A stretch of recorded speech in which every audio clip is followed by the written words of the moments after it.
Chapter 24. The Lady and/or Runaway Horse. Early in the spring, Lord W. and part of his family went up to London and took York.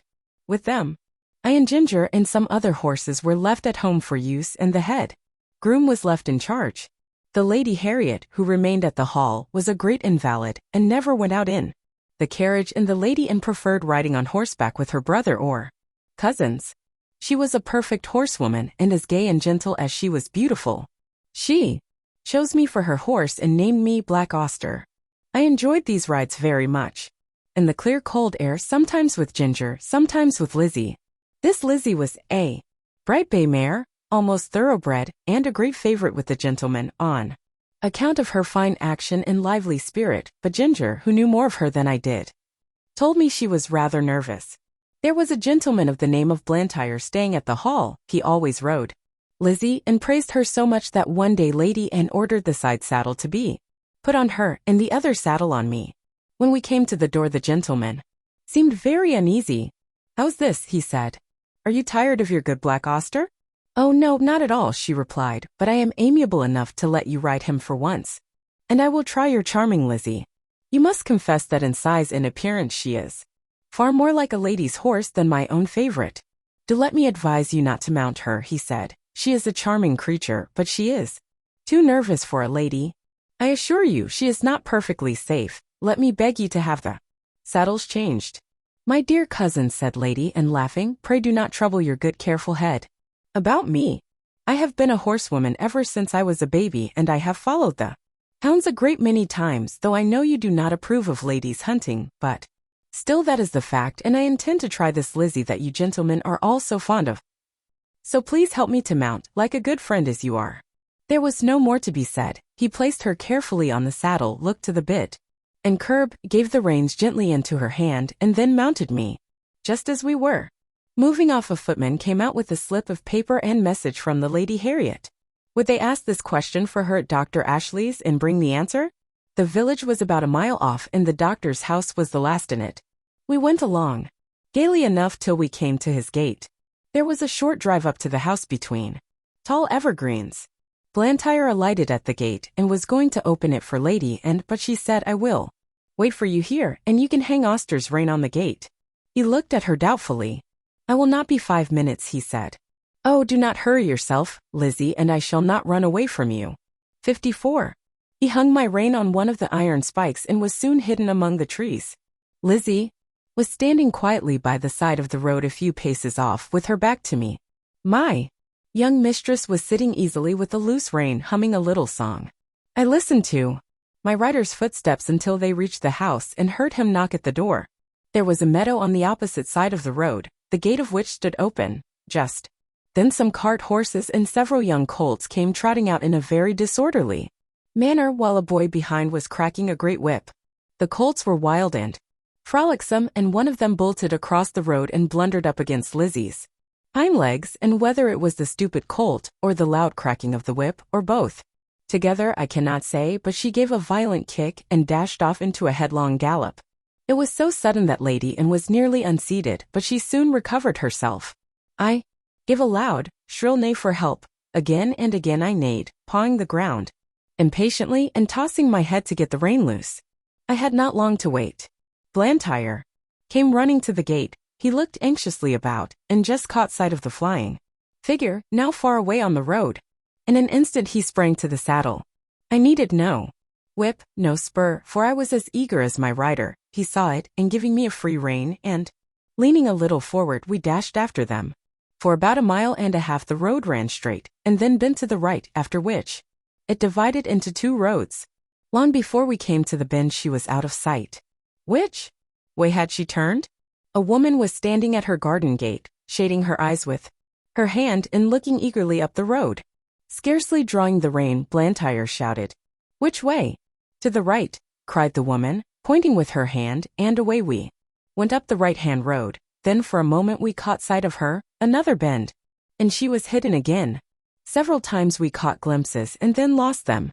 We scarcely seemed to gain ground upon them at all. An old roadmender was standing near a heap of stones, his shovel dropped and his hands raised. As we came near he made a sign to speak. Blantyre drew the rein a little. To the common, to the common. Sir, she has turned off there.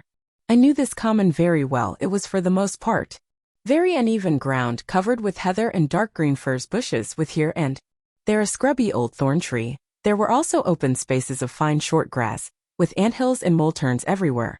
The worst place I ever knew for a headlong gallop. We had hardly turned on the common when we caught sight again of the green habit, flying on before us. My lady's hat was gone, and her long brown hair was streaming behind her. Her head and body were thrown back, as if she were pulling with all her remaining strength, and as if that strength were nearly exhausted. It was clear that the roughness of the ground had very much lessened Lizzie's speed, and there seemed a chance that we might overtake her. While we were on the high road, Blantyre had given me my head, but now, with a light hand and a practiced eye, he guided me over the ground in such a masterly manner that my pace was scarcely slackened, and we were decidedly gaining on them. About halfway across the heath there had been a wide dike recently cut, and the earth from the cutting was cast up roughly on the other side. Surely this would stop them. But no, with scarcely a pause Lizzie took the leap, stumbled among the rough clods and fell. Blantyre groaned, "Now, Auster, do your best." He gave me a steady rein. I gathered myself well together and with one determined leap cleared both dike and bank. Motionless among the heather, with her face to the earth, lay my poor young mistress. Blantyre kneeled down and called her name. There was no sound. Gently he turned her face upward. It was ghastly white and the eyes were closed. "Annie dear, Annie, do speak." But there was no answer. He unbuttoned her habit, loosened her collar, felt her hands and wrist, then started up and looked wildly round him for help. At no great distance there were two men cutting turf, who, seeing Lizzie running wild without a rider, had left their work to catch her. Blantyre's halloo soon brought them to the spot. The foremost man seemed much troubled at the sight, and asked what he could do. "Can you ride?" "Well, sir, I bean't much of a horseman, but I'd risk my neck for the lady, and she was uncommon good to my wife in the winter." "Then mount this horse, my friend, your neck will be quite safe, and ride to the doctor's and ask him to come instantly.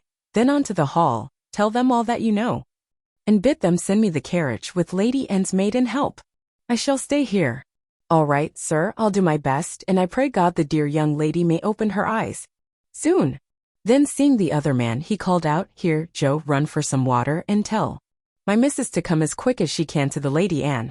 He then somehow scrambled into the saddle, and with a gee up and a clap on my sides, with both his legs, he started on his journey, making a little circuit to avoid the dike. He had no whip, which seemed to trouble him, but my pace soon cured that difficulty, and he found the best thing he could do was to stick to the saddle and hold me in, which he did manfully. I shook him as little as I could help, but once or twice on the rough ground he called out, "Steady! Whoa! Steady!" On the high road we were all right, and at the doctor's in the hall he did his errand like a good man and true. They asked him in to take a drop of something. "No, no," he said, "I'll be back to 'em again by a short cut through the fields and be there for the carriage." There was a great deal of hurry and excitement after the news became known. I was just turned into my box, the saddle and bridle were taken off, and a cloth thrown over me. Ginger was saddled and sent off in great haste for Lord George, and I soon heard the carriage roll out of the yard. It seemed a long time before Ginger came back and before we were left alone, and then she told me all that she had seen. "I can't tell much," she said. "We went a gallop nearly all the way and got there just as the doctor rode up. There was a woman sitting on the ground with the lady's head in her lap. The doctor poured something into her mouth, but all that I heard was, 'She is not dead.' Then I was led off by a man to a little distance. After a while she was taken to the carriage and we came home together. I heard my master say to a gentleman who stopped him to inquire that he hoped no bones were broken, but that she had not spoken yet.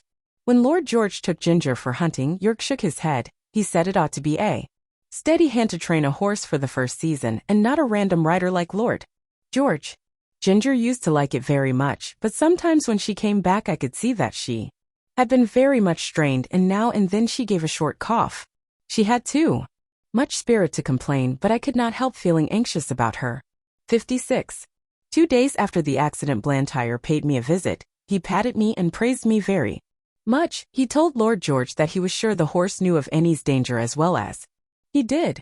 "I could not have held him in if I would," said he. "She ought never to ride any Other horse. I found by their conversation that my young mistress was now out of danger and would soon be able to ride again. This was good news to me, and I looked forward to a happy life.